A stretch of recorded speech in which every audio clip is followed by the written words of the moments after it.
I am not a clever man, as you may have figured out by now. But it's only now that I realized that encumbrance matters and affects not just your movement speed, but the swings that you have. I'm Patinator. Shilda is dead, but her sister Shilda is here to join us. Already trained her up to an adept. And we're gonna go lever, we're gonna go lighten the armor, we're gonna see how much it affects our performance. And I gave him a short dagger, as a commenter did mention that it's unrealistic. And I've heard that before, that two-weapon fighting is a little unrealistic. So we're gonna see if putting a dagger in our quote-unquote offhand affects our performance in the expected manner. I don't know if it's actually gonna come out in a way that's meaningful, or if it'll give us any interesting data, but at the very least, we get to see somewhat realistic two-handed fighting. I mean, it's an effort. We'll see. Let's start with... Wow, well, R4 is wounded, so let's start with elimination and master level. Nether only has leather armor. I don't think he's wearing a helmet. But that should affect the speed of his... Yeah, he only has chain. So it affects the speed of his swings and the way he can double swing. He's a little faster now, which is... I kind of like it. Also, in the show, Nether always wore leather armor, even in a war situation, which is kind of weird, because I'm expecting him to be in like big old armor. But he is in the north. Metal armor in the north, like in a winter setting, might actually be a little fucked up, especially considering it could freeze to your skin, and I don't think anybody wants that as a winning strategy. Like, maybe we should freeze ourselves. Thus far, the problem is just living now, because the hits are gonna actually take red damage from us, which makes us less sustainable in an elimination setting. Okay, we're dying. So, we have to retrain our brain. Also, I hate shields and shit. To be more mindful of what we're doing. Mindfulness not being something I'm particularly known for. He got me with that? That's interesting. Your heavy armor is meaningless against me and your weird holding style, which apparently is reverse gripping the entire thing. Which would be interesting if reverse grips were a thing, but I don't know what kind of tactical advantage that'll give us in this setting. Although I know Exanima has reverse. Fuck you! That's what you get for wounding me. Shall we take off somewhere armor? I know that our encumbrance is actually at 0. This might not actually benefit us in any way, but I'm gonna try it, see if it feels a little bit faster. I know it already feels a little smoother. I know the weakness of the two-weapon guy is just a big stab. Come on. Bam. Yeah. A big stab, they have trouble blocking that because if you go down dead center, because their swords are held at the side rather than in a guard position. So they might have trouble dealing with that. Block. We're off balance. We're responding poorly. Let's step back. Aha! Oh, that wasn't a feint. Aha! I feinted you. To no visible effect. I've been watching Shingeki no Kyojin, I think I mentioned that in a few videos ago. I've been rewatching it. I'm kind of impressed with the amount of detail that the creator, no matter his political leanings, put into the show. I believe he requested a lot of foreshadowing in the show, stuff that wasn't in the manga but was clearly planned out. So we're not getting an Aizen Kubo situation here where, I mean, yes, all fiction is made up, but he was clearly making it up as he went along with that Aizen bullshit. You know my stance on spoilers. I don't like them. Writers work hard to create a sense of mystery, to evoke emotion in you, and that's not something that can be easily done. However, Kubo admitted that when he did half the things, when we saw Aizen quote-unquote die in one of the, I think the second arc, like, he didn't plan for anything. Aizen wasn't gonna be the bad guy, I just thought that would be cool in the end. And while that works for many people, it makes me lose trust in anything he creates. Like, foreshadowing doesn't matter, meanings don't matter, because he's working as he went along rather than viewing it as, I think, as a whole, as something that is actually created. Instead, it's just a thing that he put together out of the blue, and thus nothing has any real meaning. I think that makes sense. I'm gonna say that makes sense. Also, he's swinging as fast as we are, so maybe this lack of armor thing isn't worth it. We do have the armor traits. Maybe we could put on some armor. I don't think it'll be necessary if we play careful. He's gonna slash, and we're gonna kill him. Good parry from Ned. Works out for me. Ah, fuck. I never know what to do here. I think the answer is to go swing from the left, but the problem with swinging from the left is that's where they want us to be, kind of. They're okay with taking a shot, especially since they have armor, so our setup is kind of weak to this. And he's got that trait which lets him block even though he's attacking, which means we're gonna have some problems. Unless we aim very carefully with our head strikes. Nope, not like that, not like that! Should we run? No, I don't think so. I think we just need to be careful. There we go. There we go, mateys! I think Talk Like a Pirate Day was a few days ago and I completely whiffed on that. Not that I could have, you know, done that for an entire episode. Or even just a few hours, that would be kind of nuts for me. My head would not be in the right space. It just wouldn't work out the way I intended, which would be like trying to make it funny. Aha, I slashed you. Aha, I slashed you. Oh, fuck. We died. Fuck, Ned, no!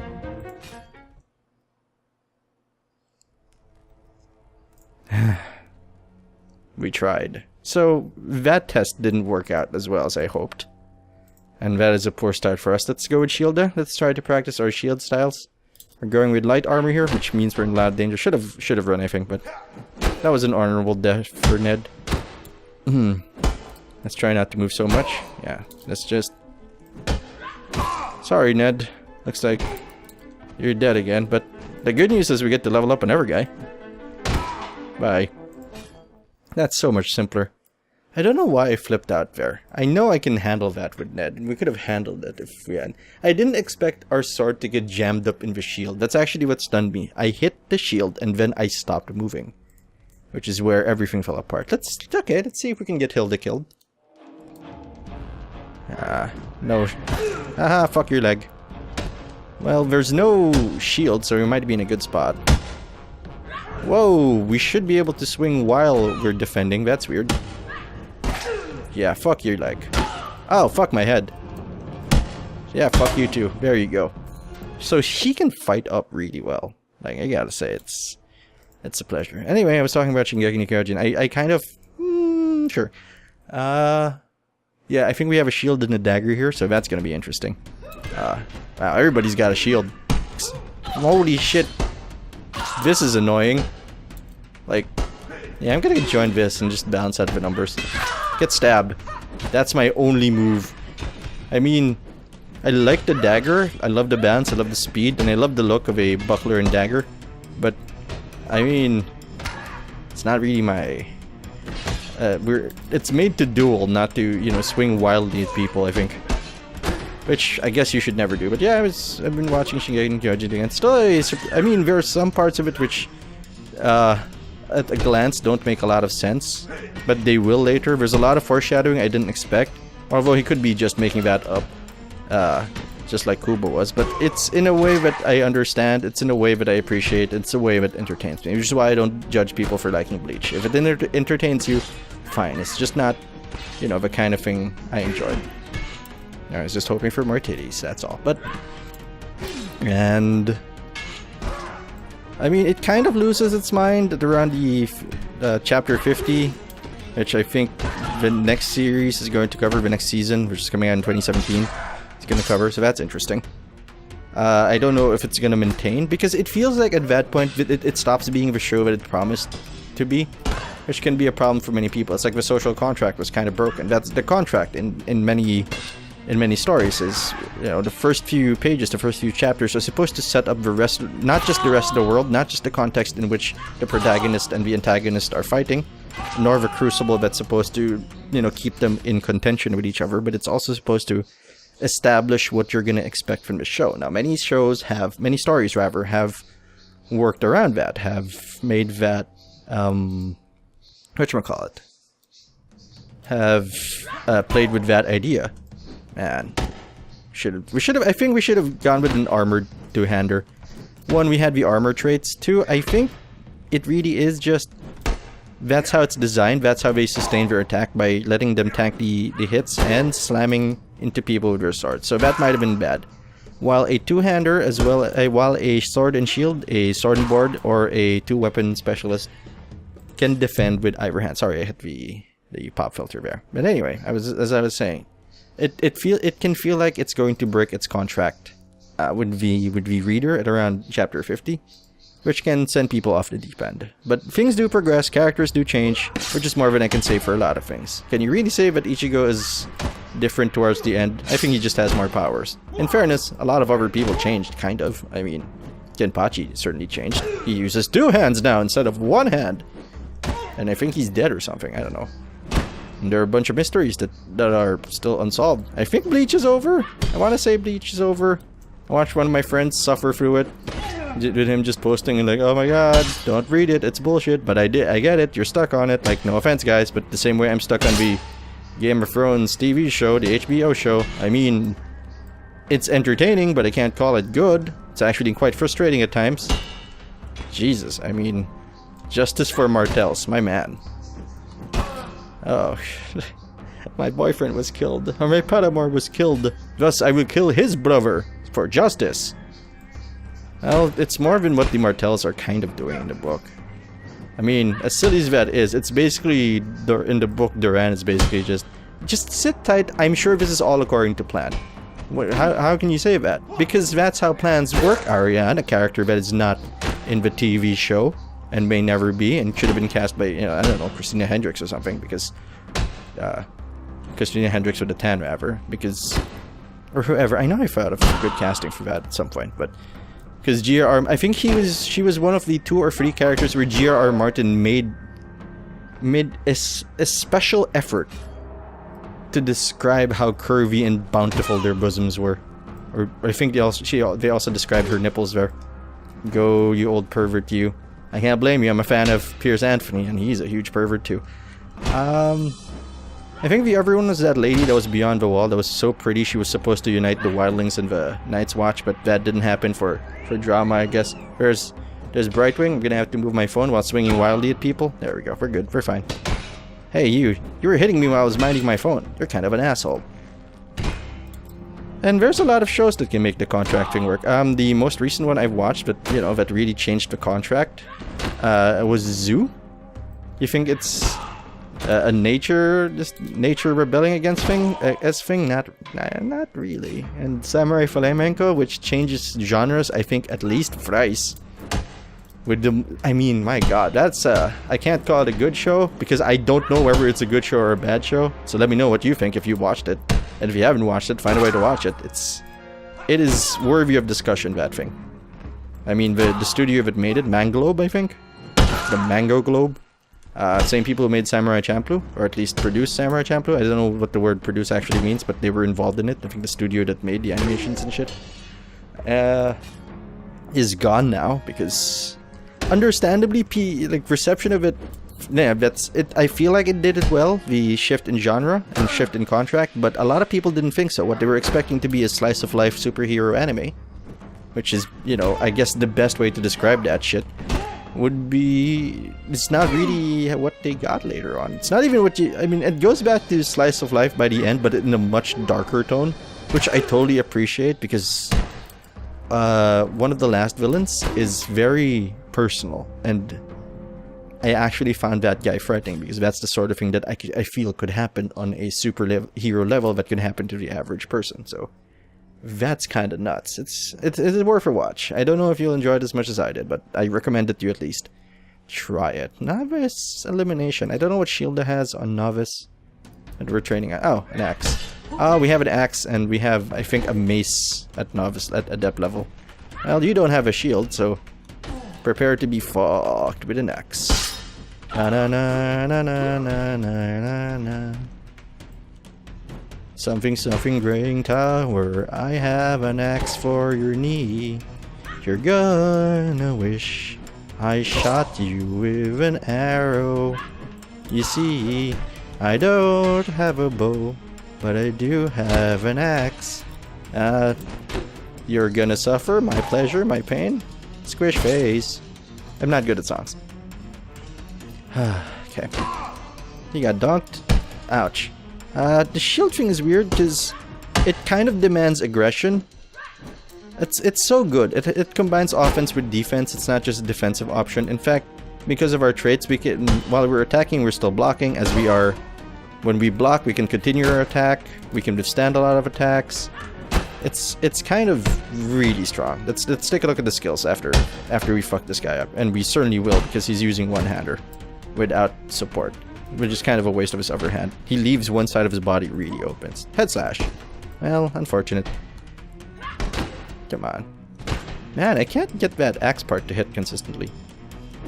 Maybe if we're off balance, it has trouble hitting with the blade part. I know that a sword is actually super important here because positioning with a shield, it comes down to keeping your shield between you and their weapons.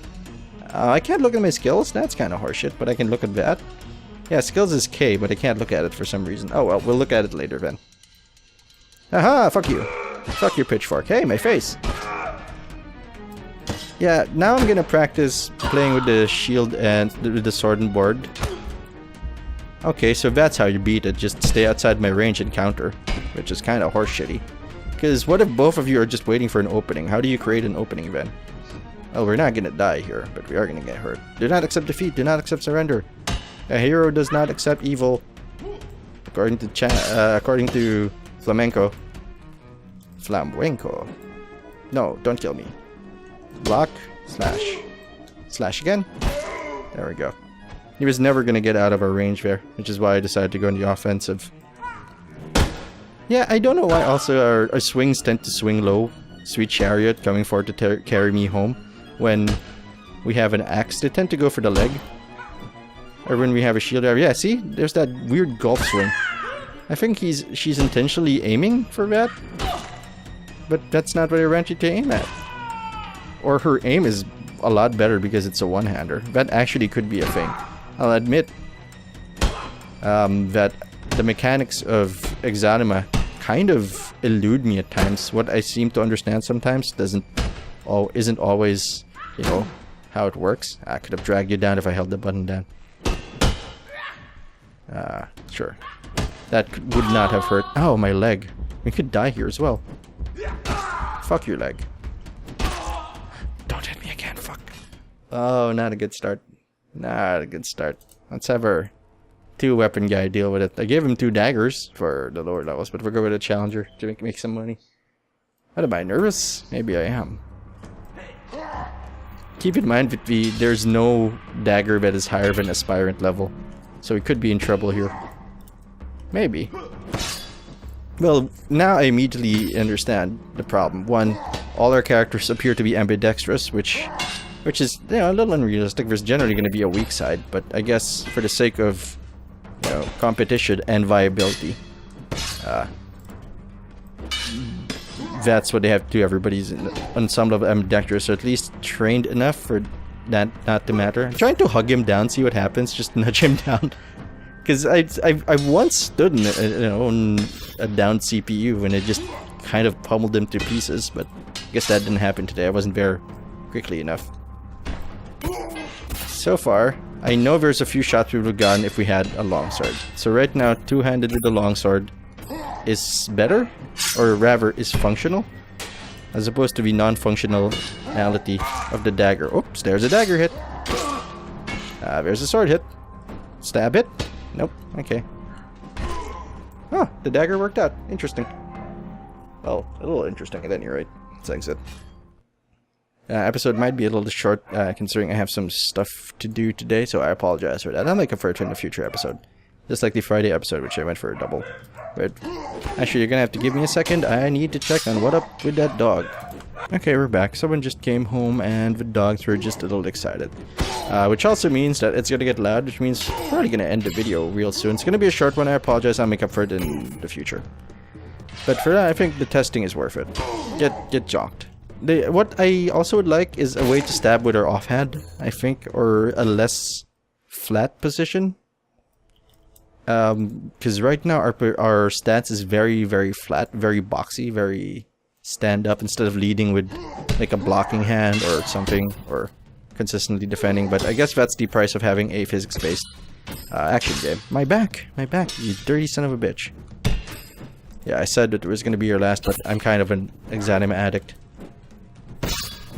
I might, in the future, put up videos of the Shingeki no Kyojin game. I kind of like it, the Wings of Freedom. And I've already unlocked true attack mode, a true story mode, or true battle mode, I don't know what it's called, where it's not just more difficult in terms of statistics, but it's more difficult in terms of resource management in an action game, in a Koei game. I know, it's kind of exciting. And the Titans are smarter, Like, I think they can catch you flying more often now. They react faster, and you actually need a plan. Oh, that kind of worked out. Yeah, I think we can do one more. Let's pick on this guy. Yeah, this is going to be a real short episode. I feel like it's only been like 15 minutes, which is short. Characteristically, we have 30 minutes. I apologize. I tried to record earlier this morning, but my brain just wasn't having it. I was just too sleepy. Usually I record in the dead of night just to make sure that I have time and that there are no interruptions. But sometimes the neighbor's dog starts to howl and my dogs are like, yeah, let's howl. And I'm like, okay, fine, I'll howl too. Yeah, I know this is a little unfair. Yeah, I would like a stance system here, but I think that might be a little too complex right now. They don't even have a weapon switching system or a way, you know, like in arena or a way to properly manage your gear. But I'm sure they'll come out with that. It's only 0.6, 0.3, 0.4. Anyway, thanks for watching. I hope you enjoyed the video. If you did, you can subscribe to the Dark Fluffy Cloud channel so you don't miss a thing. I am Patinator. Let us mourn Ned. I'll see you later.